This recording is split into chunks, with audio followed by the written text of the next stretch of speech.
साथियों, मैं वैद्य नरेंद्र डांडा और हमारी एक चिकित्सीय टीम है जो पिछले 5 साल से चिकित्सा के क्षेत्र में कार्य कर रही है। और हमारा जो कार्य है इसका जो आधार है वो है हमारे पास अष्टांग हृदयम। हमारी चिकित्सीय टीम ने जो भी चिकित्सा की है वो इस ग्रंथ के प्रमाण के, इस ग्रंथ के चिकित्सा के अनुसार की है जो चिकित्सा नियमित शास्त्र में है। तो हम आज का टॉपिक शुरू करते हैं। हमारे पास अब जैसे आपने देखा होगा कि 1 महीना पहले बहुत ज्यादा संख्या में जवर चल रहा था और काफी लंबा जवर चल रहा था। और जवर में क्या था, जो रोगी है वो 12-12, 15-15 दिन जवर में पीड़ित थे, जवर यानी कि बुखार। और फिर उसमें क्या था कि बुखार इतना लंबा खींच रहा था, उसके बाद जब वो ठीक हो रहे थे तो उनके घुटनों में दर्द, पिंडलियों में दर्द, पूरे शरीर में अकड़न, फिर वो नहीं जा रही थी। इससे पहले 2 महीने पहले, 3 महीने पहले जब डेंगू का जो सीजन था वहां पे भी क्या था कि डेंगू में लोग बुरी तरह से फंसे हुए थे। तो हमारी चिकित्सक टीम ने जो इस बुखार के ऊपर काम किया, तो मैं आपको बताना चाहता हूं कि हमारी टीम ने जवर में और डेंगू में हमारी टीम ने ऐसे ऐसे रोगियों को ठीक किया है जिनकी प्लेटलेट्स केवल 10 से 12 हजार थी और उनको पूरी तरह से आयुर्वेदिक उपचार से और दूसरे से तीसरे दिन में उनकी प्लेटलेट्स है जो वो पूरी हो गई। यानी 10,000 12,000 से वो 2.5 लाख 3 लाख तक पहुंच गई। और हमारे पास जितने भी रोगी हमारी चिकित्सक टीम के पास आए, उनका ये था कि जब उनको डेंगू हुआ तो उसके 1 सप्ताह बाद वो अपने काम पे चले गए। आप नॉर्मली देखोगे कि जो डेंगू के रोगी होते हैं उनकी चिकित्सा होती है तो उसमें व्यक्ति कम से कम 1 महीने तक उबर नहीं पाता है और कम से कम 15 या 20 दिन काम पे नहीं जा सकता है। तो हमारी टीम ने जो काम किया, वो कैसे काम किया, इतना जो फास्ट रिजल्ट आया वो कैसे आया, कैसे हमारी जो चिकित्सक टीम है वो काम कर रही है इसके ऊपर, तो इसी विषय को लेकर आज हम आपके सामने आए हैं। तो जैसे हम समझेंगे आज पूरा डिटेल, और ये जो भी जानकारी आप लोगों को देंगे ये हमारा ज्ञान नहीं है, ये अष्टांग हृदयम का ज्ञान है, ये ऋषियों का ज्ञान है, ये ऋषियों का ज्ञान है, ये इस अष्टांग हृदयम का ज्ञान है। हमारी टीम ने इस शास्त्र का पूरी तरह से अध्ययन करके बस इसको प्रैक्टिकल करने का काम किया है। तो जैसे हमारी टीम इस पे प्रैक्टिकल कर रही है तो आप सब लोग भी इसको प्रैक्टिकल कर सकते हो। चिकित्सा बहुत सरल है और पहले तो हम समझेंगे कि कैसे पैदा होता है, कैसे उसमें पथ्य रहेंगे, क्या अपथ्य रहेंगे। तो इस पूरी जानकारी आज इस वीडियो में हम देंगे। तो अब मेन टॉपिक है जो आज का शुरू करते हैं कि जो रोगी थे वो 4 से 5 दिन में किस तरह से ठीक हो गए। तो हम जवर के ऊपर आते हैं। तो हम शुरुआत करते हैं, सबसे पहले समझते हैं कि जवर क्या है, यानी कि बुखार है क्या, बुखार शरीर में पैदा कैसे होता है और कैसे उसकी संप्राप्ति होती है, कैसे वो शरीर में पैदा होता है, कैसे वो शरीर में फैलता है, किस तरह से वो शरीर में रहता है। हम जब उसको समझ पाएंगे तो ही हम उसकी चिकित्सा कर पाएंगे। तो सबसे पहले हम जो बुखार है इसकी डेफिनेशन पढ़ लेते हैं, एक बार इसको समझ लेते हैं कि ये शरीर में पैदा किस तरह से होता है। ये लिखा है नवजवर। इस नवजवर को हम बाद में टॉपिक डिस्कस करेंगे क्या है। यहां पे लिखा है बुखार, इसमें लिखा है अपने अपने प्रकोपक कारणों से शरीर में बिगड़े हुए वात पित्त कफ, जिसके नीचे ये अंडरलाइन किया हुआ है। यहां तक क्या है कि अपने अपने कारणों से, अपने अपने प्रकोपक कारणों से शरीर में बिगड़े हुए वात पित्त कफ। भाई बुखार कब बनता है, जब शरीर में वात पित्त कफ बिगड़ जाती है। यहां तक की डेफिनेशन हमें क्या बता रही है, अपने अपने प्रकोपक कारणों से शरीर में बिगड़े हुए वात पित्त कफ। अब ये जब वात पित्त कफ शरीर में बिगड़ जाते हैं तो ये क्या आगे कार्य करते हैं, आमाशय में जाकर, हमारे पेट में पहुंच के आमाशय में जाकर आम रस के साथ मिलकर, आम रस के ब्रैकेट में हमने लिखा है अधपचा भोजन। भाई शरीर में बिगड़े हुए वात पित्त कफ वो अपने आम रस अधपचे भोजन के साथ मिलकर, अब आम रस की डेफिनेशन होगी अधपचा भोजन। होता क्या है, जब हम खाना खाते हैं तो जब उसका पूर्ण पाचन होता है तो रस बनता है, रस से फिर शरीर में 7 धातुएं रक्त मांस मेद अस्थि मज्जा शुक्र बनते हैं। तो यहाँ पे जब रस का पूर्ण पाचन नहीं होगा, अधपचा पाचन होगा, तो उसको हम आमरस बोलेंगे। आमरस के साथ मिलकर रसवाही। रसवाही मतलब अपनी जो जीभ है, यहाँ पे बोधक कफ होता है जो लार पैदा करता है, हमें एहसास कराता है कि हमने कौन सा रस खाया है। तो ये अपने रसवाही, आप देखते हैं कि बुखार में जो जीभ है वो पूरी तरह से, जो लार है वो सूख जाती है, तो ये क्या करता है, रसवाही। आगे है स्वेदवाही, मतलब जहां से पसीना निकलता है। इन स्रोतों को रोककर फिर क्या करता है, जठराग्नि को मंद करके, भाई उसने अपनी भूख को खत्म कर दिया है, अपनी पाचन शक्ति को खत्म कर दिया है, अपने स्थान से हटाकर उसने जठराग्नि को मंद किया। जठराग्नि को मंद करके अपने स्थान से हटाकर, जठराग्नि जो हमारे पेट में, यहां से हटाकर क्या कर रहे हैं, संपूर्ण शरीर में फैलाते हुए, संपूर्ण शरीर में उसको फैला देगा। फिर संताप, संताप यानी कि बुखार, गर्मी, उष्णता, हीट, टेम्परेचर, इसको बढ़ा देता है या पैदा कर देता है। तो इस तरह से शरीर में जबर पैदा होता है। यह है हमारा समझने के लिए कि भाई शरीर में बुखार बनता कैसे है। इसको अभी हम और डिटेल में बात करेंगे। बात ये करेंगे कि जब हमने ऐसे आहार विहार का सेवन किया जिससे शरीर में वात पित्त कफ बढ़ गया, बिगड़ गया, फिर उस बिगड़े हुए वात पित्त कफ ने, इस बिगड़े हुए वात पित्त कफ ने, एक यहाँ पे अंडरलाइन है, जठराग्नि को मंद कर दिया और फिर संताप को पैदा कर दिया। तो यहाँ पे तीन मेन निष्कर्ष ये निकला है कि वात पित्त कफ बिगड़े, उसने जठराग्नि को मंद किया और संताप को, जबर को पैदा कर दिया। अब हम क्या करते हैं, हम क्या करते हैं, जो ये हमारे शरीर में संताप आया है, गर्मी आई है, हीट बढ़ा है, टेम्परेचर बढ़ा है, जो जबर के रूप में, बुखार के रूप में सामने आया है, हम इस संताप की चिकित्सा करने लग जाते हैं। हम केवल इसको ठीक करते हैं। इसको एक एग्जाम्पल से समझते हैं। मान लो कि आपके घर में बेल लगी है, बेल, और उसको किसी ने बाहर से बटन दबाया तो उसकी आवाज आई, तो आप क्या करेंगे, जाके अपना दरवाजा खोलेंगे या बेल को तोड़ देंगे। अगर आप दरवाजा खोलोगे तो व्यक्ति अंदर आएगा, आपकी बेल बजना बंद हो जाएगी। तो इसी तरह से बुखार क्या है, बुखार एक संकेत है हमारे शरीर में। बुखार संकेत है कि भाई आपके शरीर में वात पित्त कफ बिगड़े हुए हैं। तो बुखार है जो, वो ये बता रहा है, वो ये तब आता है जब हमारे शरीर में वात पित्त कफ का संतुलन बिगड़ जाता है। तो यहाँ पे सवाल अब ये आया है कि बुखार अच्छा है या बुखार बुरा है। अब हम ये समझेंगे। हम तो क्या करते हैं चिकित्सा में, केवल इस संताप को दबाने की चिकित्सा करते हैं, इस संताप को ठीक करने की चिकित्सा करते हैं। इस घंटी को पकड़े हुए, इस घंटी की हमने चिकित्सा नहीं करनी है। अब ये घंटी तो पैदा क्यों हुई है, ये संताप क्यों पैदा हुआ है, क्योंकि यहाँ पे जठराग्नि है जो मंद पड़ गई है। अब जठराग्नि को ठीक कर देंगे तो ये जो संताप है अपने आप खत्म हो जाएगा। तो हमने इस पे काम नहीं करना है, हमने इस पे, जठराग्नि पे और मुख्य वात पित्त कफ के ऊपर काम करना है। इसको थोड़ा और डिटेल में चलेंगे तो आपको आसानी से समझ आएगा। तो यहाँ पे हुआ कि वात पित्त कफ बिगड़े, जठराग्नि को मंद किया और संताप पैदा हुआ।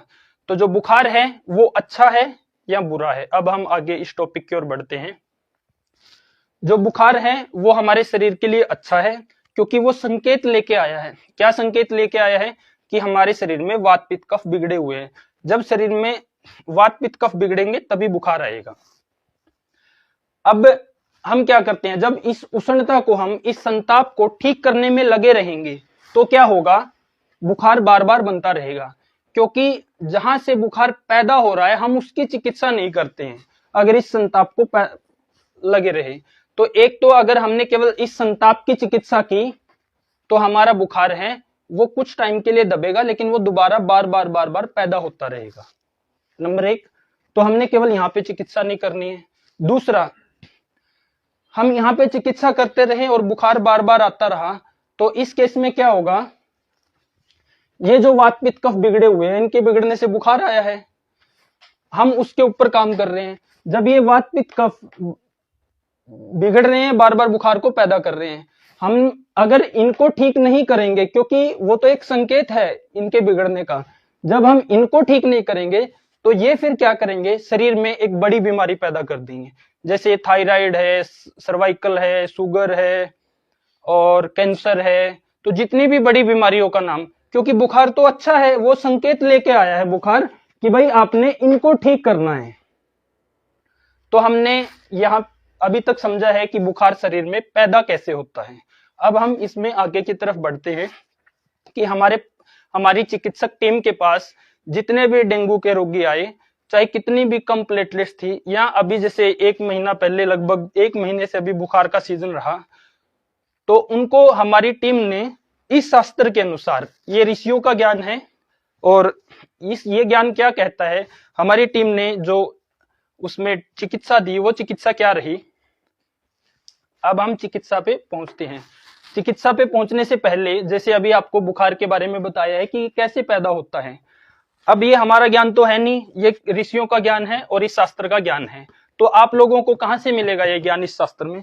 तो इसके लिए हमने ये प्रमाण डाला हुआ है। प्रमाण ये है कि ये जो डेफिनेशन अभी आप लोगों को समझाई है, ये अष्टांग हृदयम निदान स्थानम दूसरा अध्याय का श्लोक नंबर 3, 4 और 5 है। तो आप लोगों ने इस ज्ञान को अपना ज्ञान बनाने के लिए आप लोग अष्टांग हृदयम में जाओगे। ये मेरे पास जो अष्टांग हृदयम है, ये डॉक्टर ब्रह्मानंद त्रिपाठी जी की है। आप इस अष्टांग हृदयम को 7 पार्ट में डिवाइड किया गया है। अपना सूत्र स्थानम, शारीर स्थानम, निदान स्थानम, चिकित्सा स्थानम, 6 पार्ट में, और इसके बाद कल्प सिद्धि स्थानम और उत्तर स्थानम। जो बुखार का जो अपनी ये डेफिनेशन है, जो अभी तक समझाया है कि कैसे पैदा होता है, ये हमारे निदान स्थानम में है। अष्टांग हृदयम का निदान स्थानम जो पार्ट है, वो ऐसा पार्ट है जो हमें हर बीमारियों के कारण के ऊपर बताता है, हर बीमारियों के कारण को सिखाता है। जब हमें कारण का पता होगा तो चिकित्सा करनी आसान होगी। तो ये हमारी टीम ने ये रेफरेंस कहां से लिया? ये हमने अष्टांग हृदयम निदान स्थानम दूसरा अध्याय और श्लोक नंबर 3, 4, 5 से लिया। तो ये ऋषियों का ज्ञान है, इसके ऊपर हमारी पूरी टीम ने काम किया, जो चिकित्सक टीम है। ठीक है, तो यहाँ पे बीच में अभी सवाल आया है कि जठराग्नि क्या है। जठराग्नि क्या है? जब जठराग्नि है हमारी पाचन शक्ति, जो भोजन को पचाने का काम करती है। जब भी हम खाना खाते हैं तो अंदर जाके उसका पाचन होता है, तो पाचन जठराग्नि के द्वारा होता है। हमारे पेट के अंदर जठराग्नि है, तो वो पाचन का काम करती है। जठराग्नि क्या, उसके ऊपर ये सवाल आया है। इसको एक बार थोड़ा सा संक्षेप में और रिपीट कर देते हैं कि हमारे शरीर में अपने अपने कारणों से वात पित्त कफ बिगड़ेंगे। जब वो वात पित्त कफ बिगड़ेंगे तो हमारे आमाशय में, पेट में जाके आमरस के साथ मिलकर, आमरस अधपचा भोजन है जो, उसके साथ मिलकर हमारे रसवाही स्वेदवाही स्त्रोतों को बंद करके फिर ये क्या करेंगे, हमारी जठराग्नि जो पाचन शक्ति है, जो पचाने का कार्य करती है, जो हमारे पेट के अंदर है, उसको मंद करके उसको फिर संपूर्ण शरीर में फैला के और शरीर में संताप, गर्मी, टेम्परेचर, हीट पैदा करते हैं, जिसको हम जवर कहते हैं। अब हम इसकी चिकित्सा की तरफ जब बढ़ते हैं तो जैसे हमारी चिकित्सक टीम के पास जितने भी रोगी आए वो इतने जल्दी ठीक क्यों हुए? क्योंकि उसमें 2 दिनों तक उन्होंने एक ऐसे नियम का पालन किया जो अष्टांग हृदय में बताया गया है कि 2 दिनों तक आपने दूध नहीं पीना है, दूध से बना कोई भी प्रोडक्ट नहीं लेना है, अन्न नहीं लेना है, भोजन नहीं लेना है। तो यहाँ पे चिकित्सा में क्या आया है? चिकित्सा में क्या आ रहा है कि बुखार में, अब आमतौर पे बुखार आया, हम सब क्या सोचते हैं कि बुखार आया फटाफट दवाई लो और उसको ठीक करो, आज शाम तक ही ठीक करो। जबकि हमने अभी समझा है ठीक क्या करना है, हमने इस टेम्परेचर को ठीक नहीं करना है, हमने इस अग्नि को ठीक करना है। अब ये अग्नि क्या है? जो पाचन शक्ति है, जो पचाने की शक्ति है। अब इसको ठीक कैसे करेंगे? क्या ये दवाई से ठीक होगी, या हम कुछ और ऊपर से नहीं खाएंगे तब ठीक होगी, जब इसको रिलैक्स मिलेगा? तो इसमें क्या कहा गया अब आगे चिकित्सा में, बुखार में सबसे पहले दवा नहीं लेंगे। भाई नियम आया है, बुखार में सबसे पहले हम दवा नहीं लेंगे, बल्कि लंघन यानी उपवास करेंगे, यानी भूखा रहेंगे। हमने क्या पढ़ा है कि जठराग्नि मंद हो गई है, अब अंदर पाचन की शक्ति है नहीं, तो हमने क्या करना है? हमने उपवास करना है, लंघन करना है, यानी भोजन नहीं करना है। तो फिर भोजन नहीं करना है, लंघन उपवास करना है। तो इससे क्या होगा? हम लंघन करेंगे, उपवास करेंगे, हमारी अगर हमने क्या किया, ऊपर से कुछ खा लिया, अग्नि में ताकत है ही नहीं, तो वो और खराब होगी। हम लंघन करेंगे, मान लो लंघन कब तक करना है, अब सवाल ये आएगा कि लंघन कितना करें। कम से कम 2 दिनों तक, 2 दिनों तक, मान लो आज अगर बुखार आया है, आज सुबह बुखार आया है या रात को बुखार आया है, तो जिस टाइम बुखार आया है उससे अगले 2 दिनों तक हमने कम से कम 2 दिन लंघन करना है। तो 2 दिन लंघन करेंगे, उपवास करेंगे, उस समय कुछ खाना नहीं है। जब नहीं खाएंगे तो जो अग्नि है वो प्राकृतिक रूप से अच्छा होने का काम करेगी, वो प्राकृतिक रूप से उसकी शक्ति बढ़ेगी। तो उपवास इसलिए करना है ताकि अग्नि ठीक हो। अब इसमें देखो हम और डिटेल में समझते हैं। बुखार में सबसे पहले दवा नहीं लेंगे तो लंघन उपवास करेंगे। लंघन आप लोगों का पता चल गया है क्या होता है, कि उस समय 2 दिन तक हमने उपवास रखना है और कोई भी अन्न या भोजन नहीं लेना है। अब क्यों करना है लंघन, इसके बारे में शास्त्र में क्या समझाया गया है? इसके बारे में शास्त्र में समझाया गया है कि बुखार में आमदोष से जठराग्नि इस प्रकार ढकी रहती है। जो हमारी जठराग्नि है ये मंद हुई थी, किससे हुई थी? आमदोष से। आमदोष, आमरस जो अधपचा भोजन था। अब इसमें क्या कहा गया? बुखार में आमदोष से जठराग्नि इस प्रकार ढकी रहती है जैसे राख से अग्नि ढकी रहती है। अब आग है, जो आग, अगर उसके ऊपर राख रख देंगे और उसके ऊपर चावल रख देंगे तो क्या वो पका पाएगी? तो यही एग्जाम्पल यहाँ पे शास्त्र में दिया गया है। बुखार में आमदोष से जठराग्नि इस प्रकार ढकी रहती है जैसे राख से अग्नि ढकी रहती है। तो वह अग्नि है जो चावल को नहीं पका सकती। नीचे आग है, ऊपर आपने राख डाल दी, ऊपर चावल रख दिए, तो वो अग्नि चावल को नहीं पका सकती। वह अग्नि चावल को नहीं पका सकती। वैसे ही आमदोष से ढकी अग्नि, आमदोष से ढकी अग्नि खाए हुए आहार या दवा को नहीं पचा सकती। तो यहाँ पे लंघन जो करने के लिए बोला गया है कि 2 दिन, कम से कम 3 दिन भी कर सकते हैं। मतलब कब तक करें? जब तक हमें भूख लगनी शुरू हो तब तक हमने लंघन करना है। तो 2 दिन तक कम से कम करना है। तो क्यों करना है वो हमने पढ़ लिया है कि हमारी जो जठराग्नि है, हमारी जो पाचन शक्ति है, वो आमदोष से, अगर इस समय पे हम कुछ भी खाएंगे तो क्या होगा? हमारी जो जठराग्नि है, पेट की जो अग्नि है, जो पाचन शक्ति है, उसके अंदर बल नहीं है, तो वो पचा नहीं पाएगी। वो पचा नहीं पाएगी। तो क्या नहीं खाना है? ना तो हमने भोजन लेना है और ना हमने दवा लेनी है। तो इन दोनों को पचा नहीं पाएगी क्योंकि इसमें बल नहीं है। तो अब सवाल ये आएगा, फिर दवाई कब लेनी है, क्यों लेनी है, यहाँ पे क्यों नहीं लेनी? क्योंकि यहाँ तो अग्नि में बल ही नहीं है। जब अग्नि में बल नहीं है, हम कुछ भी खाएंगे तो उसका नुकसान क्या होगा? फिर जो ये लंघन का श्लोक आया है वो आया है हमारा जो अष्टांग हृदय शास्त्र है। अष्टांग हृदय का जो ऊपर वाला श्लोक था वो निदान स्थानम में था। जो ये कारण था बीमारी का वो निदान स्थानम में बताया गया था। और जो ये श्लोक है, ये श्लोक, ये अष्टांग हृदय का चिकित्सा स्थानम का पहला अध्याय, अध्याय नंबर 1 का दूसरा, तीसरा और चौथा श्लोक है जो हमें लंघन के बारे में बता रहा है। अब हम यहाँ पे अगर भोजन कर लेंगे और दवाई ले लेंगे तो क्या नुकसान होगा, वो अब हम देखेंगे। हाँ, अभी 1 मिनट रुको आप। अभी आगे क्या आया है? आगे आ रहा है कि निषेध। बुखार में जब हम लंघन कर रहे हैं, लंघन के दौरान हमने क्या क्या नहीं लेना है? दूध, दूध से बने उत्पाद ये बिल्कुल भी नहीं लेने हैं। और अन्न नहीं लेना है, भोजन नहीं लेना है। अन्न, भोजन तथा बुखार को हटाने वाली मुख्य औषधि। निषेध में क्या आया है और क्यों आया है ये सब डिटेल में बात करेंगे। निषेध में बुखार में लंघन के दौरान दूध, दूध से बने उत्पाद, अन्न, भोजन तथा बुखार को हटाने वाली मुख्य औषधि का सेवन नहीं करना। क्यों नहीं करना है? क्योंकि पहले से आमदोष से ढकी जठराग्नि, जो अग्नि है वो आम से ढकी हुई है, जठराग्नि, इन सब का सेवन करने से आमदोष को और बढ़ा देगी।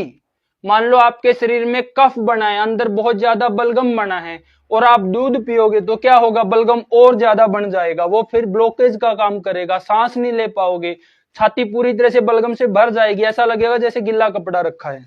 तो यहाँ पे भी अग्नि नहीं है, तो अन्न, भोजन और बुखार को लेने वाली मुख्य औषधि नहीं लेनी है, क्योंकि ये हमने पढ़ लिया है पहले। आमदोष से ढकी हुई जठराग्नि, इन सब का सेवन करने से आमदोष को और बढ़ा देगी। एक तो वो आम को बढ़ाएगी जिसके कारण अग्नि मंद हुई थी, जिसके कारण बुखार पैदा हुआ था, एक तो वो उसको बढ़ा देगी, और जैसे सांप को पिलाया गया दूध उसके विष को और बढ़ा देता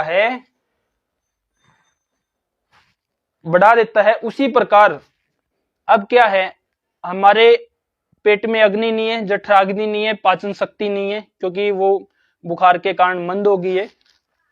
अब यहाँ पे अगर हमने गलती से अन्न ले लिया है, या हमने दूध ले लिया है, या दूध से बना कोई प्रोडक्ट ले लिया है, या बुखार की मुख्य औषधि ले ली है, तो जब हमारी अग्नि में ताकत ही नहीं है तो वो इसको नहीं पचा पाएगी।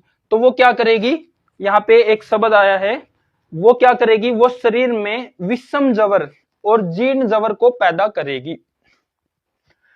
अब ये विषम जवर और जीर्ण जवर क्या है, बुखार की एक कैटेगरी है कि जैसे हम पढ़ रहे हैं कि बुखार कैसे पैदा होता है। हमें कभी कभार 6 महीने में, 1 साल में, 1.5 साल में या 2 साल में कभी कभार जब बुखार होता है तो उसको हम नवजवर बोलते हैं, और जब वो बुखार लंबा खिंच जाता है तो उसको हम विषम जवर बोलते हैं, और जब वो और ज्यादा लंबा खिंच जाता है तो उसको हम जीर्ण जवर बोलते हैं। तो यहाँ पे क्या सवाल आया, यहाँ पे एक सवाल पैदा हुआ कि अगर हमने बुखार के आरंभिक 2 दिनों में जब लंघन कर रहे हैं, उस दौरान दूध से बने उत्पाद, भोजन और औषधि ले ली, तो वो हमारे बुखार को और खतरनाक बना देगी, उसको इस तरह से बना देगी कि वो लंबा खींच जाएगा शरीर में। तो अब हमने क्या करना, ये कहाँ लिखा है, ये निषेध है जो शास्त्र में, ये कहाँ बताया गया है, ये बताया गया है जी अष्टांग हृदयम चिकित्सा स्थानम, पहला अध्याय, श्लोक नंबर 18 में। तो जैसे हम बता रहे हैं कि ये ऋषियों का ज्ञान है, हमारी चिकित्सक टीम ने इसके ऊपर केवल प्रैक्टिकल की है, तो आप सब भी इसको ऊपर प्रैक्टिकल कर सकते हैं, खासकर अपने जो राजीव दीक्षित के मानने वाले साथी है और जो चिकित्सा के क्षेत्र में काम कर रहे हैं, वो इसको और डीप में ले जा सकते हैं। अब सवाल यहाँ पे आ गया है कि हमने इस दौरान फिर लेना क्या है। तो यहाँ पे सवाल आ गया है कि हमने लेना क्या है जब लंघन कर रहे हैं हम। पहला तो है ये है कि 2 दिन हम पूरी तरह से लंघन करें, कुछ भी ना खाएं, वो बेस्ट है। लेकिन फिर भी अब सवाल ये आएगा, जैसे आप इस टॉपिक को अगर पहली बार सुन रहे होंगे, कि अगर बच्चों को हो गया तो क्या करेंगे, बच्चे तो भूखे नहीं रह सकते, या वृद्ध व्यक्तियों को हो गया तो वो क्या करेंगे, हम मध्यम अवस्था वाले तो जवान तो भूखे भी रह सकते हैं। तो यहाँ पे सवाल ये है कि जब बुखार पैदा हुआ है तो वहां पे भूख होती ही नहीं, चाहे वो बच्चा हो, चाहे वो मध्यम अवस्था का हो या वृद्धावस्था का हो, हर किसी की भूख है जो वो उस समय मंद पड़ जाती है, जठराग्नि, तो भूख होती नहीं। तो यहाँ पे फिर आयुर्वेद में एक ऑप्शन दिया गया है कि लंघन के दौरान हम क्या ले सकते हैं। यहाँ पे आया है पथ्य में, जठराग्नि को बढ़ाने वाले, जवर को हटाने वाले। भाई एक ऐसी व्यवस्था है जो जठराग्नि को बढ़ाते हैं और जवर को हटाता है। इसमें क्या आया है, अनार है, अंगूर है, मौसमी है, तो ये 3 फल बताए गए हैं। ये 3 फल है जो इनको आयुर्वेद में जवरनाशक कहा गया है। ये बुखार को खत्म करने वाले हैं और जठराग्नि को बढ़ाने वाले हैं। तो ये कहां पे कहा गया है, ये अपना अष्टांग हृदयम चिकित्सा स्थानम, पहला अध्याय का श्लोक नंबर 14 और 16 में कहा गया है। तो हमने, अब हमारे पास ऑप्शन क्या आ गए, हमने पहले 2 दिन लंघन करना है। लंघन करने पर अगर हल्की फुल्की भूख लग रही है तो क्या करना है, तो केवल भूख के अनुसार, अब वहां पे एक खुली छूट नहीं है कि कितना भी अनार खा लें या कितना भी अंगूर खा लें या कितना भी मौसमी खा लें। केवल भूख अगर थोड़ी बहुत ही लग रही है तो उसको कवर करने के लिए, या जो छोटे बच्चे हैं वो भूखे नहीं रह सकते, हालांकि भूख तो लगेगी नहीं, लेकिन फिर एक माता पिता को चिंता रहती है जब शुरुआत में 1-2 बार इस तरह से वो जवर की चिकित्सा करेंगे, तो उनके लिए क्या करें। तो बड़ों के लिए भी, मध्यम अवस्था के लिए भी, बच्चों के लिए भी, तो यहाँ पे अनार, अंगूर और मौसमी, ये तीनों फल जवरनाशक है, जवर को ठीक करते हैं और अग्नि को बढ़ाती है। तो ये हर कोई ले सकता है, लेकिन केवल अग्नि के बल के अनुसार ही लेनी है, जितनी हल्की फुल्की भूख हो तो। इसके अलावा अब आप बोलेंगे कि अभी तक दवाई नहीं आई है, तो आयुर्वेद में यहाँ पे दवाई नहीं आई है, क्योंकि हमने अग्नि को अगर ठीक कर दिया तो अग्नि अपनी जगह पे आ जाएगी, तो ये जो संताप है वो ठीक हो जाएगा। इसके अलावा आयुर्वेद में एक ये काढ़े का जिक्र आया है, जिसका नाम है महासुदर्शन काढ़ा। अब आप ये अगर इस काढ़े को देख पा रहे हो, ये सभी साथी बीच में ये भी बताते रहे कि क्या आवाज क्लियर आ रही है, और अपना कोई सवाल है तो वो डालते रहें। तो ये जो महासुदर्शन काढ़ा है, ये अग्नि दीपक है। इसके बारे में, ये केवल अग्नि को सुधारेगा, हम बुखार को ठीक करने की अभी कोई दवाई नहीं दे रहे, क्योंकि हमने ठीक ही अग्नि को करना है। तो पहले 2 दिन इस महासुदर्शन काढ़ा को चिकित्सक के निर्देश में दिन में कम से कम 4 बार लिया जा सकता है। 15 ml ये और 45 ml पानी, इस तरह से दिन में 4 बार पहले 2 दिनों में भी लिया जा सकता है, क्योंकि ये अग्नि को ठीक करेगा। अग्नि ठीक होगी तो संताप ठीक हो जाएगा। तो पहले 2 दिनों की लंघन में हमने क्या नहीं करना है और क्या करना है, वो अभी तक हमने यहाँ पे देख लिया है। तो अब आ गया है जी निषेध। निषेध में कि हमने क्या बिल्कुल भी नहीं लेना है। निषेध में हम पढ़ रहे हैं, इसमें कहा गया है कि विषाक्त औषध द्रव्यों से बुखार को दबा देना। भाई हमने कोई ऐसी दवाई ले ली जिसने बुखार को एकदम झट से दबा दिया। विषाक्त औषध द्रव्यों से जवर को दबा देना, भाई हमने कोई ऐसी दवाई ले ली जिसने बुखार को झट से दबा दिया। जैसे हम आधुनिक चिकित्सा में जो आजकल दवाइयां लेते हैं या इंजेक्शन लगवाते हैं, तो फिर क्या बोल रहा है शास्त्र, विषाक्त औषध द्रव्यों से जवर को दबा देना जवर की वास्तविक चिकित्सा नहीं है। भाई हमने आज जवर आया है और आज ही शाम तक उसको दबाने के लिए चिकित्सा ले ली, तो वो उसकी वास्तविक चिकित्सा नहीं है। अब वास्तविक चिकित्सा क्या है उसके बारे में जानेंगे। दुष्यों यानी कि स्थान जहां पे जवर की संप्राप्ति हुई है, जहां से जवर पैदा हुआ है, दुष्यों में से दोषों के प्रभाव को हटाकर उन्हें सम अवस्था में स्थित करना वास्तविक चिकित्सा है। भाई हुआ क्या था बुखार में, हमारी जठरा वात पित्त कफ बिगड़े, उसने हमारी जठराग्नि पाचन शक्ति को मंद कर दिया, और फिर उसने आगे की क्रिया कैसे हुई कि उसने अपने रसवाही स्वेदवाही स्त्रोतों को बंद करके और फिर जठराग्नि को मंद करके पूरे शरीर में फैला दिया। तो यहाँ पे हमने चिकित्सा क्या करनी है, हमने यहाँ पे स्त्रोतों की, जहां पे पैदा हुआ है बुखार, उनकी शुद्धि करनी है, वहां पे काम करना है हमने। तो इसमें एक श्लोक है, अभी यहाँ पे जगह थोड़ी कम थी इसलिए वो श्लोक और नहीं डाल पाए। ये जो श्लोक है जो ये कह रहा है कि विषाक्त औषध द्रव्यों से जवर को दबा देना वो उसकी चिकित्सा नहीं है। तो आयुर्वेद में ऐसा आता है कि जो भी चिकित्सक है, जो भी डॉक्टर है, बुखार को पहले दिन या दूसरे दिन जबरदस्ती दबाने की चिकित्सा दे रहे हैं, उनके बारे में कहा गया है वो डॉक्टर या चिकित्सक नहीं है, वो यमराज के दूत हैं। क्योंकि जो बुखार है इससे ठीक होने वाला नहीं है।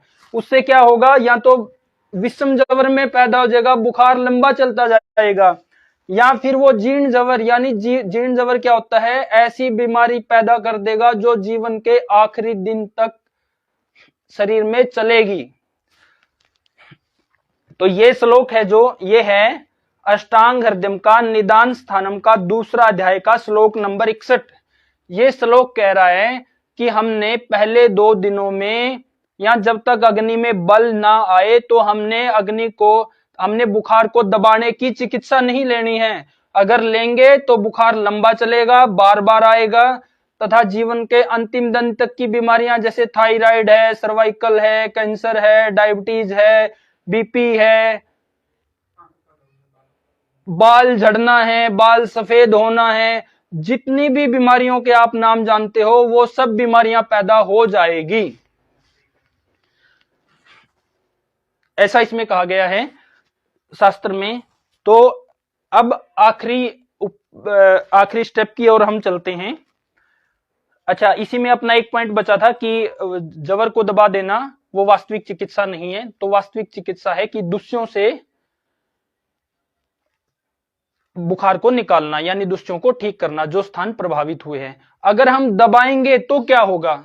अगर हम दबाएंगे, ऐसी हमने मेडिसिन ले ली, ऐसी हमने दवाई ले ली जो बुखार को दबा रही है, तो वो क्या करेगी? संताप को तो ठीक कर देगी, इस टेम्परेचर को, लेकिन ना तो इस मंद हुई जठराग्नि को ठीक कर पाएगी, ये अपनी मंद हुई जठराग्नि को ना इसको ठीक कर पाएगी, ना व्यापित कफ बैलेंस में आएंगे।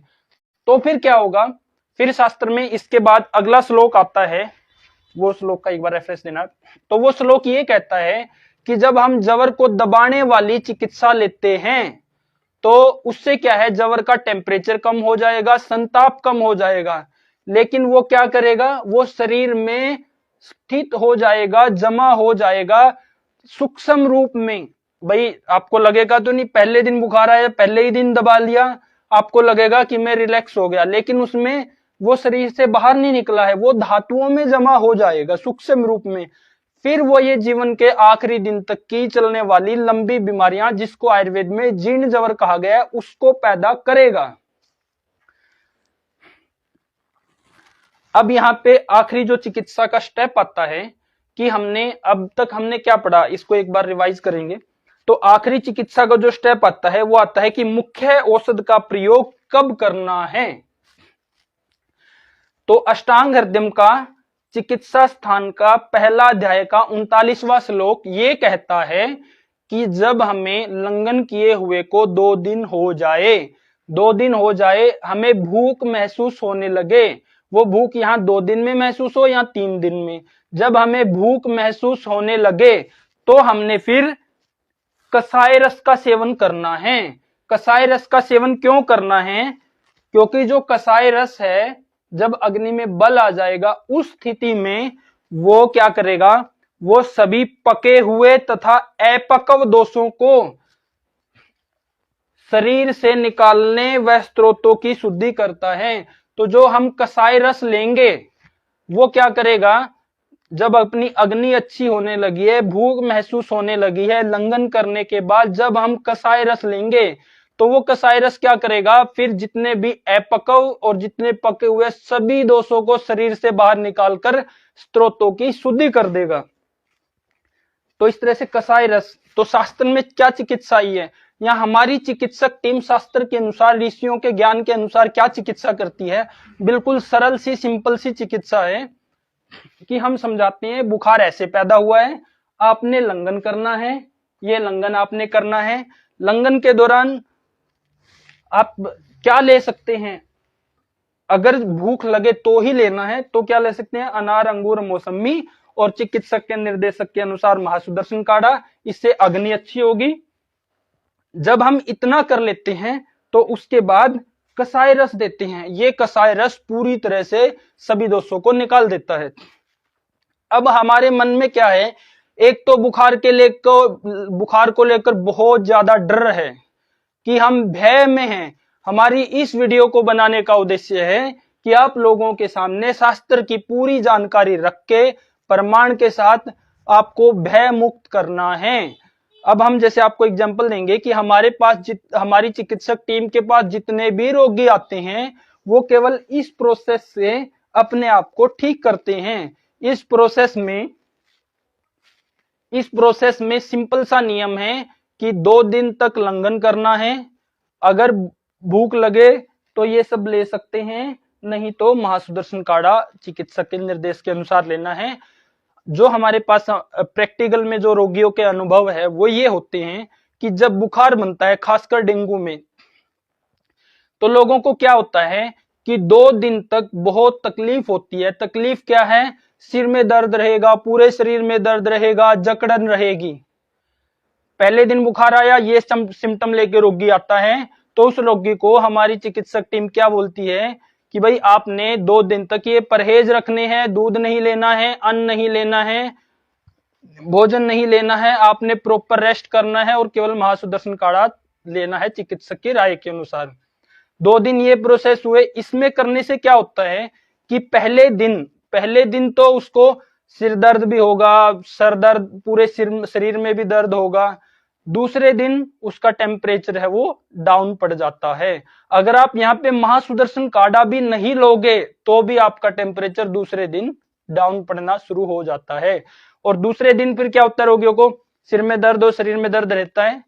लेकिन तीसरे दिन जब हम आते हैं तो सिर दर्द पूरी तरह से ठीक, कुछ हल्का फुल्का शरीर में दर्द रहेगा। फिर चौथे दिन से जब हम मुख्य औषधि देते हैं, जब अग्नि अच्छी हो जाए, तो फिर उस दिन से चौथे दिन तो मतलब वो ऐसे भी रोगी हमारी टीम के पास रहे हैं, हमारी चिकित्सक टीम के पास, कि जिन्होंने डेंगू में 3 दिन तक कोई दवाई नहीं ली, बस परहेज किया। इस परहेज करने से पहले दिन तो रहेगा सिर में शरीर में दर्द, दूसरे दिन बुखार का टेम्परेचर कम हो जाता है, तीसरे दिन शरीर का दर्द खत्म, चौथे दिन सिर का दर्द खत्म। तो जब यहाँ पे मुख्य औषधि देते हैं तो उनकी प्लेटलेट्स है एकदम से बढ़ जाती है जी, जो कसाई रस देते हैं, जो शास्त्र में बताया है। अब उसका भी डिटेल में बात करेंगे। लेकिन अगर यहाँ पे हम इन 2 दिनों में परहेज नहीं कर पाते तो ऐसे रोगी आते हैं कि जिनको डेंगू हुआ, वो आधुनिक चिकित्सा के लिए चले गए, वहां पे उनको ऐसा ट्रीटमेंट दिया गया, वो ट्रीटमेंट जो 6-6 घंटे पे टैबलेट देते हैं या ग्लूकोज चलती है, वो क्या करती है भाई, जब पेट में अग्नि ही नहीं है और वो चिकित्सा जब हम लेंगे तो वो शरीर में आम दोष को और बढ़ा देती है। जैसे कि हमने यहाँ पे इस श्लोक में पढ़ा था कि आम दोष को और बढ़ा देती है। अब आप एक चीज देखेंगे कि डेंगू में जो भी लोग मरते हैं वो क्यों मरते हैं, क्योंकि इस जब आमदोष है वहां पे अगर 6-6 घंटे पे दवाई लेंगे, टैबलेट लेंगे और कुछ शरीर में ग्लूकोज लगाएंगे तो वहां पे क्या होगा, वो आमदोष को और बढ़ा देता है। ऐसे रोगियों को जब आप ऑब्जर्वेशन करोगे तो उनमें सबसे पहले किडनी फेलियर मिलता है। हमारी चिकित्सक टीम ने जो इसके ऊपर ऑब्जर्वेशन किया, देखा, तो जितने भी व्यक्ति डेंगू में मरे वो क्यों मरे, क्योंकि आम दोष जब था वहां पे ये सब ट्रीटमेंट लेने से वहां उनके पानी भर गया और किडनी फेलियर, उसके बाद उनका हार्ट, उसके बाद मस्तिष्क, हार्ट और मस्तिष्क, क्योंकि इन तीनों का एक ही कनेक्शन है। तो वो लोग बुखार के कारण नहीं मरते हैं, वो लोग मरते हैं गलत इलाज के कारण। क्योंकि बुखार में तो ऐसे व्यक्ति भी, ऐसे रोगी भी हमारी चिकित्सक टीम के पास आए हैं जिन्होंने 3 दिन कोई मेडिसिन नहीं ली, बस परहेज रखा, उन्होंने लंघन किया, भूखे रहे, तो उनकी अग्नि अच्छी हो गई। उसके बाद जब मुख्य औषधि ली तो बुखार एकदम से निकल गया। तो वहां पे जितने भी लोग मरते हैं वो केवल गलत ट्रीटमेंट के कारण मरते हैं। हमारे मन में ये डर है कि बुखार खतरनाक है, बुखार कुछ भी खतरनाक नहीं है। आप जैसा शास्त्र में बताया है, जैसा ऋषियों का ज्ञान है, अगर आप उसके अनुसार एक बार ट्रीटमेंट करके भी देखेंगे तो आपको पता चलेगा कि कितना सरल है। और जब आप आमावस्था में दवाई लेंगे तो वो रोगी मरने ही है। अगर वो रोगी मरने से बच गए जिन्होंने 6-6 घंटे पे टैबलेट या ग्लूकोज लगवाई है, अगर वो मरने से बच गए तो उनके शरीर में क्या होगा, जीर्ण जवर उसको बोलते हैं कि जीवन के आखिरी दिन तक की चलने वाली बीमारियां। आप देखोगे अगर आप डेंगू से पीड़ित रहे हो, टाइफाइड से पीड़ित रहे हो, मलेरिया से पीड़ित रहे हो, तो उसके बाद आप महसूस करेंगे शरीर में कोई ना कोई ऐसी बीमारी लग गई है जो परमानेंट ही चल रही है, जो लंबी चल रही है, आखिरी दिन तक चलेगी, शरीर में ऐसी बीमारी जमा हो जाती है। तो हमारी चिकित्सक टीम क्या करती है, सबसे ज्यादा फोकस केवल और केवल लंघन पे देती है। अगर आपने लंघन कर लिया तो आप बुखार से नहीं मरोगे, ये शास्त्र कहता है, ये ऋषियों के प्रमाण कहते हैं। फिर भी अगर आपको शुरू में डर लगता है तो आप यहाँ पे चिकित्सक के निर्देशन के अनुसार महासुदर्शन काढ़ा ले सकते हैं जो अग्नि को अच्छा करेगा। उसके बाद क्या है, जो कसाई रस है, जैसे अपना अष्टांग हृदय के चिकित्सा स्थान का पहला अध्याय का 39वें श्लोक में कहा गया है कि जब अग्नि अच्छी होने लगे तो वहां पे कसाई रस दो। और ये कसाई रस है, अगर आप लोगों को दिखाएं तो जो हमारी चिकित्सक टीम है, ये कसाई रस है, ये आपने अपने चिकित्सक के अनुसार, अपने चिकित्सक के निर्देशन में वासाग्लुचादी और अमृतोत्तर कषायम, ये कंपनी है वैद्यरत्नम, केरल की कंपनी है। इसकी जब आप वेबसाइट पे जाओगे, इसकी वो क्या है, इनकी एक ऐप है VOS स्मार्ट के नाम से। जब आप इन दोनों कषायों की डिटेल वहां पे पढ़ोगे तो जो अमृतोत्तर है इसको त्रिदोषज सामक कहा गया है। ये वात पित्त कफ तीनों को ही बैलेंस में लेके आने वाला है। और जो वासाग्लुचादी है इसको कहा गया है, शास्त्र में भी यही कहा गया है, इसको कहा गया है कि ये वासाग्लुचादी ये अपने रक्त में, ब्लड में जितने भी डिसऑर्डर हुए हैं उन सबको बाहर निकालने का काम करती है। तो डेंगू में हमारी चिकित्सक टीम केवल इतना ही काम करती है, एक लंघन करवाती है और लंघन के दौरान महासुदर्शन काढ़ा, और उसके बाद रोगी की स्थिति के अनुसार जब अग्नि अच्छी होने लग जाए तो ये 2 दवाई को जब अग्नि अच्छी होने पे लिया जाता है तो ये सभी दोषों को शरीर से, बुखार के जो अवस्था है अपक्व तथा पके हुए सभी दोषों को निकाल के आपकी प्लेटलेट्स को पूरी तरह से बढ़ा देती है। तो चिकित्सा बिल्कुल सरल है, बस यहाँ पे क्या करना है, हमने डरना नहीं है। बुखार, इस वीडियो को बनाने का हमारा जो उद्देश्य था वो उद्देश्य था कि समाज के अंदर ऋषियों के ऐसे ज्ञान की जानकारी प्रमाण के साथ दी जाए, आप लोगों के अंदर का भय खत्म किया जाए कि बुखार से कभी भी किसी भी व्यक्ति की मृत्यु नहीं होती और ना ही बुखार खतरनाक होता। बुखार तो एक संकेत है बस, उसका जब हम गलत ट्रीटमेंट करेंगे, देखो कितना अच्छा ऋषियों ने लिखा है कि विषाक्त औषध द्रव्यों से जवर को दबा देना उसकी चिकित्सा ही नहीं है, और जब हम दबाएंगे तो उससे मृत्यु आने वाली है, और मृत्यु से बच गए तो जीवन के आखिरी दिन तक चलने वाली बड़ी बीमारियां पैदा होगी। तो हमने बुखार में डरना नहीं है, चाहे डेंगू हो, चाहे टाइफाइड हो, चाहे मलेरिया हो, किसी भी तरह का बुखार हो। जिन जिन रोगियों ने लंघन करके फिर मुख्य औषधि ली है वो 7वें दिन अपने काम पे सब चले गए हैं। आप भी अगर इस तरह से जवर को समझकर चिकित्सा करेंगे तो जवर बिल्कुल आराम से ठीक हो जाएगा। अब ऐसे रोगी भी हमारे चिकित्सक टीम के पास आए हैं जिन्होंने आधुनिक चिकित्सा ली, बुखार को दबाने का प्रयास किया। उनके साथ क्या हुआ, या तो बुखार बार बार बनता रहा या फिर उसमें क्या है, बुखार दब गया, उसने फिर बड़ी बीमारियां पैदा कर दी। तो जैसे अभी ये एक बुखार 1 महीने से चल रहा था, उसमें क्या हो रहा था कि हाई टेम्परेचर का बुखार है, उसमें लंघन करोगे, महासुदर्शन काढ़ा लोगे, चिकित्सक के निर्देश के अनुसार आप अग्नि को अच्छा करोगे तो वो क्या है, आमदोष अपना निकल जाएगा, फिर मुख्य औषधि लेंगे तो वो ठीक हो जाएगा। तो जिन्होंने उसको दबाया वो इस तरह से परेशान रहे कि वो 15-15 दिन तक बार बार बुखार आने से परेशान रहे, और फिर उनको जोड़ों में दर्द, घुटनों में दर्द। ऐसे रोगी भी हमारी चिकित्सक टीम के पास आए जो चल ही नहीं पा रहे थे, अपनी ड्यूटी ही नहीं दे पा रहे थे, अपना काम ही नहीं कर पा रहे थे, केवल गलत चिकित्सा के कारण। और कोई पॉइंट बचा है? अभी जिन जिन साथियों के कमेंट है, ठीक है, अभी जवाब देते हैं।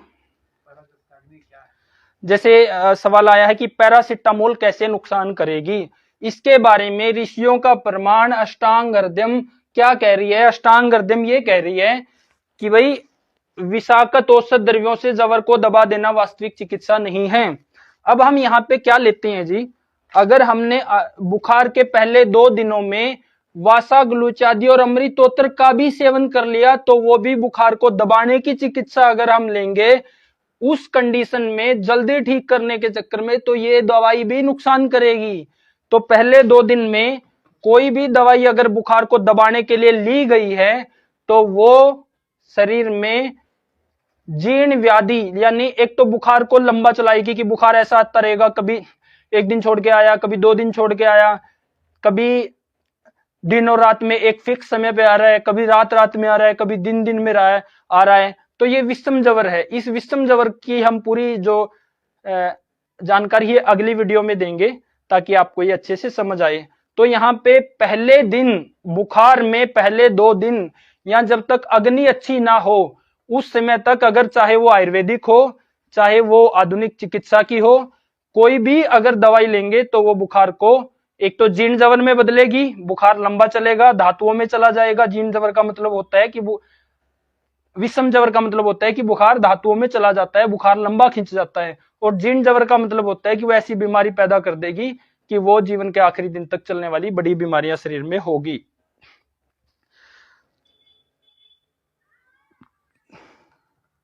ठीक है, तो ये जो अपना आया है पैरासीटामोल के रूप में।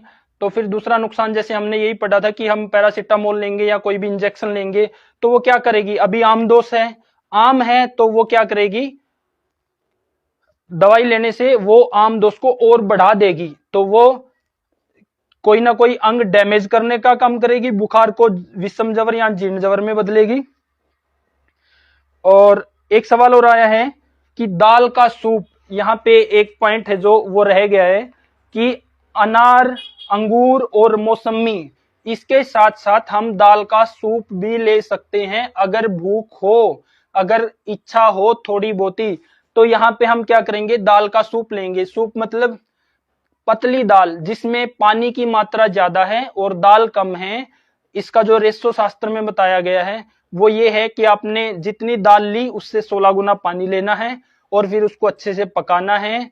उसमें आपने कोई घी नहीं डालना है, आपने केवल उसमें सेंधा नमक डालना है क्योंकि वो अग्निदीपन है, त्रिदोष को बैलेंस में करता है। वो डाल के हम यूस बनाएंगे और उस यूस को हमने लेना है। वो कितनी बार लेना है, वो केवल भूख की इच्छा होने पर ही लेना है, बिना भूख की इच्छा के यूज भी नहीं लेना है। तो पहला फोकस तो हमने 2 दिनों में केवल लंगन के ऊपर रखना है। अगर लंगन के ऊपर फोकस रखेंगे तो अग्नि अच्छी होगी। फिर अगर कोई बच्चा है या वृद्ध व्यक्ति है उसको, आप एक बार सवाल देखो। अनार और अंगूर खट्टे होते हैं तो क्यों नहीं?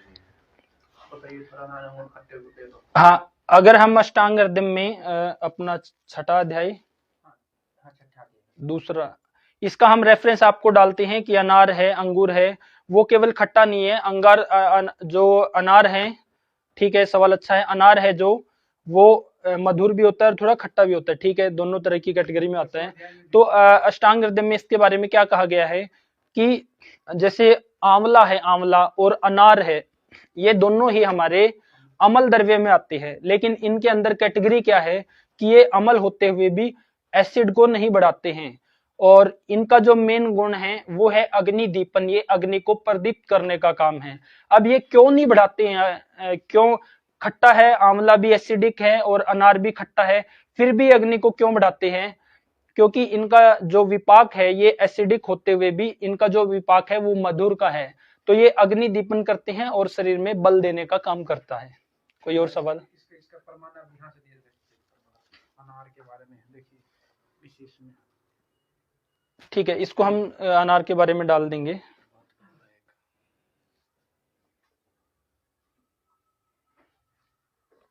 इसमें सवाल आया है कि कई लोगों को बुखार खत्म होने के 1 महीने बाद भी शरीर में दर्द है, तो उसका कारण व निवारण बताएं। तो इसमें कहा गया है कि एक महीने बाद भी अपना जो बुखार बना रहता है वो क्यों बना रहता है,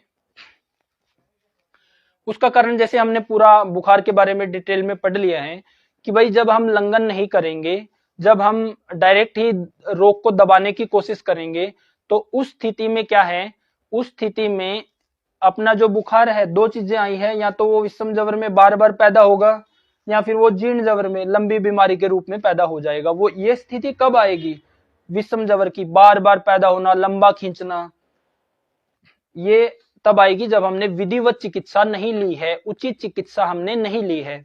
अब जैसे सवाल ये है कि महीने बाद भी शरीर में दर्द की शिकायत रहती है, तो उसका ये है कि भाई जब हमने जवर की विधिवत चिकित्सा नहीं करी है, विधिवत चिकित्सा ना करने से स्त्रोत शुद्धि ना होने के कारण वो जो जवर है आपके जीर्ण जवर में बदल जाएगा, जीर्ण जवर में बदल जाएगा।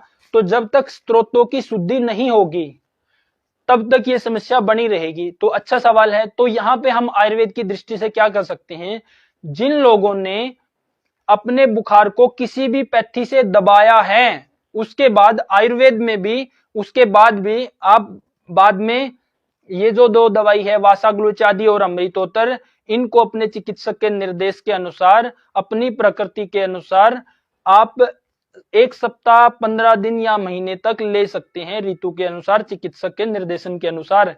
जो जो जो आपने बुखार को दबाया है और दबाने से जो साइड इफेक्ट के रूप में आया है, तो ये उसके साइड इफेक्ट को भी बाहर निकाल देगी। अब इसका थोड़ा और हम डिटेल में जाते हैं कि हमने क्या किया है। हमने अग्नि को ढका हुआ था वो ठीक हो गया, और मुख्य औषध का सेवन करने से क्या हुआ, शरीर में जो स्रोत शुद्धि है वो हो गई। नीट भी चाहिए ना। उसके बाद जब भूख लगनी शुरू हुई तो हमने मुख्य औषधि ली, मुख्य औषधि लेने से स्रोत शुद्धि हुई। आखिरी ऑप्शन क्या आता है, आखिरी ऑप्शन ये आता है कि भाई आपने इस जठराग्नि को ठीक कर लिया, जठराग्नि ठीक हुई तो ये संताप ठीक हो गया, और फिर यहाँ पे आपने मुख्य औषधि लेने से अपने स्रोतस की शुद्धि कर ली है, जिन अंगों में ज्वर पैदा हुआ था। अब जो आखिरी स्टेप हमारा आता है कि जो बुखार है वो वात पित्त कफ के बिगड़ने से पैदा हुआ है। हमने शुरुआत में क्या पढ़ा, अपने अपने प्रकोपक कारणों से शरीर में बिगड़े हुए वात पित्त कफ, यानी बुखार है जो वात पित्त कफ के बिगड़ने से शुरू हुआ है। तो जब हमारा बुखार पूरी तरह से ठीक हो जाएगा, या जैसे प्रभात जी का सवाल था कि 1 महीने तक दर्द रह रहा है, तो उस केस में हम विधिवत चिकित्सा नहीं ली है। अगर हमने किसी भी पैथी से बुखार को दबाया है तो वहां पे हम वासा और अमृतोत्तर ले सकते हैं अपने चिकित्सक की सलाह के अनुसार, तो वो स्रोत शुद्धि कर देगी। और अंत में जब ये बुखार वात पित्त कफ के बिगड़ने से पैदा हुआ था, तो हमने बुखार ठीक होने के बाद क्या करना है, अपने शरीर में ये देखना है कि हमने इस वात पित्त कफ को ठीक करना है। तो सबसे आखिर में अगर शरीर में बड़ा बुखार हुआ है, जैसे डेंगू है, टाइफाइड है, मलेरिया है, या कोई भी बड़ा बुखार अगर पैदा हुआ है, बुखार लंबा चल गया है, तो उसके बाद आयुर्वेद में पंचकर्म आता है, शरीर की शुद्धि आता है, शरीर शोधन आता है। तो वो प्रोसेस हमने करनी है जिससे कि हमारा बुखार पूरी तरह से निकल जाएगा, और जो 1-1 महीने के बाद भी शरीर में दर्द या वो समस्याएं आ रही है तो वो खत्म हो जाएगी, क्योंकि वहां पे जो बुखार है वो जीर्ण जवर में नहीं जा पाएगा, कि लंबी बीमारियां जो पैदा हो रही है वहां पे नहीं जा पाएगा बुखार। तो यहाँ पे हमने चिकित्सा के क्या स्टेप हुए, लंघन, फिर अच्छी होने पे मुख्य औषध, और बीच में हमने क्या लिया, अगर अग्नि में बल अच्छा हुआ तो हम सूप, अनार और मौसमी ये वगैरह लिया, और आखिर में जाके हमने क्या करना है, फिर हमने वात पित्त कफ को बैलेंस में लाना है, क्योंकि जब तक ये बिगड़ता रहेगा तो बुखार बार बार आता रहेगा। इसके लिए हम क्या करेंगे, इसकी वीडियो के लिए जानकारी हम अगली वीडियो में देंगे, क्योंकि ये वीडियो लंबा हो सकता है। जैसे दशरथ का सवाल है कि अगर बुखार विषम जवर में बदल गया तो क्या उसको लंघन करके ठीक कर सकते हैं। इसके ऊपर हम वीडियो कल बनाएंगे विषम जवर के बारे में, कि विषम जवर को कैसे ठीक किया जा सकता है, उसको पूरा डिटेल से समझेंगे हम, विषम जवर क्या है, उसको कैसे ठीक किया जा सकता है। इसके लिए एक पूरी वीडियो बनेगी। और भी किसी भी साथी का कोई सवाल है, या आप किसी विषय पे वीडियो चाहते हैं आयुर्वेद के प्रमाण के साथ, ऋषियों के ज्ञान के साथ, तो आप कमेंट कर सकते हैं यहाँ पे। और फिर हमने जब बुखार ठीक हो जाएगा, सब कुछ ठीक हो जाएगा, तो इस वात पित्त कफ का बैलेंस में लेके आना है। इसके लिए हमने पंचकर्म करना है, और इसके लिए हम देखना है शरीर में वात पित्त कफ क्या बढ़ रहा है, क्या बिगड़ा हुआ है, क्योंकि अगर बार बार कारण ये है पैदा होने का, बुखार तो केवल एक संकेत है, जब इनको हम ठीक कर देंगे तो बार बार बुखार नहीं बनेगा। तो आज की वीडियो को बनाने का उद्देश्य था हमारा कि जो जवर को लेके हमारी सोसाइटी में, हमारे समाज में एक डर का माहौल है, उस माहौल को खत्म करना, कि बुखार बिल्कुल सामान्य है, उसका इलाज खतरनाक है अगर उसमें गलत इलाज किया गया तो। और हम यहाँ पे लगातार एक लेक्चर सीरीज लेके आ रहे हैं यहाँ पे। तो जो साथी भाई राजीव दीक्षित को सुनने के बाद, या जिनका आयुर्वेद में इंटरेस्ट है, वो शास्त्र के प्रमाण के साथ इस ज्ञान को डिटेल में सीखना चाहते हैं, तो हमारी ऑनलाइन कक्षा चलती है। आप हमारी ऑनलाइन कक्षा में जुड़ के भी इस ज्ञान को सीख सकते हैं। उसके लिए आपको 9050186270 इस नंबर पे आप व्हाट्सएप कर सकते हैं, 6239110854 इस पे आप कॉल कर सकते हैं। तो हमारी ऑनलाइन कक्षा में आप जुड़ के डीपली सीख सकते हैं। और इन कक्षाओं में हमारी जो भी व्यक्ति का परफॉर्मेंस जिस व्यक्ति का परफॉर्मेंस सबसे अच्छा रहता है, जिसका रुझान सबसे ज्यादा रहता है आयुर्वेद में डीप जाने का, तो उन सभी को हम अपने केंद्र पे रख के यहाँ पे निःशुल्क प्रशिक्षण देते हैं, उनको आयुर्वेद डीपली हम सिखाते हैं। तो आप हमारी टीम से जुड़ सकते हैं, आप आयुर्वेद भी सीख सकते हैं। कोई और सवाल सुधीर? तो हमारा वीडियो को बनाने का उद्देश्य यही है कि ऋषियों के ज्ञान को, जो अष्टांग हृदय में शास्त्रोक्त प्रमाण है। अब यहाँ पे एक सवाल और आया है कि हम आयुर्वेद के अलावा अन्य पैथी में, होम्योपैथी के बारे में सवाल आया है कि क्या होम्योपैथी में बुखार को ठीक कर सकते हैं। अब जैसे आयुर्वेद में तो एक सिद्धांत है, चिकित्सा के नियम है। नियम क्या है कि बुखार को आपने समझना है, लंघन करना है, अग्नि को बढ़ाना है, भूख लगने लगे तब जाके आपने ये चिकित्सा मुख्य औषधि लेनी है। तो होम्योपैथी में भी क्या है, जैसे हमारी चिकित्सक टीम के पास जो रोगी आते हैं, तो वहां पे क्या होता है कि वहां पे भी बुखार को पहले से दिन दबाने की या ठीक करने के लिए काम किया जाता है। क्योंकि आयुर्वेद में जैसे हमने पढ़ा है कि आयुर्वेदिक जो शुद्ध चिकित्सा होगी, शुद्ध चिकित्सा में तो पहले दिन लंघन या अग्नि को ठीक करने पे बल दिया जाता है। तो होम्योपैथी में भी ऐसा कोई सिद्धांत नहीं है कि वो इस सिद्धांत के अनुसार या शास्त्र के ज्ञान के अनुसार चिकित्सा करती हो। तो वहां पे भी बुखार को केवल दबाने की चिकित्सा की जाती है, और आयुर्वेदिक आधुनिक चिकित्सा में तो बुखार को दबाया ही जाता है। केवल और केवल आयुर्वेद है जो शास्त्र के सिद्धांत के अनुसार चिकित्सा करती है।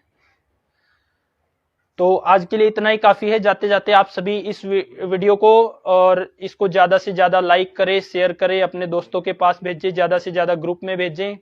और आप किसी भी विषय पे कोई नई वीडियो चाहते हैं तो आप कमेंट लिख के भेजें, हम पूरी शास्त्र की डिटेल के साथ वो वीडियो भी बनाएंगे। और आप सच में ही आयुर्वेद को आगे बढ़ाना चाहते हैं, शुद्ध आयुर्वेद को आगे बढ़ाना चाहते हैं, तो आप हमारी टीम से जुड़े। आप ऑनलाइन घर बैठे भी आयुर्वेद सीख सकते हैं। फिर आपका परफॉर्मेंस अच्छा रहा तो हम अपने केंद्र पे निःशुल्क प्रशिक्षण भी देंगे। हमारे केंद्र पे निःशुल्क प्रशिक्षण केवल पुरुष व्यक्तियों के लिए रहेगा, महिलाएं केवल ऑनलाइन क्लास ही सीख सकती है। तो आप सभी को नमस्ते, वंदे मातरम। हम भारतीय चिकित्सा पद्धति को हर घर में पहुंचाना चाहते हैं, उस काम में लगे हैं।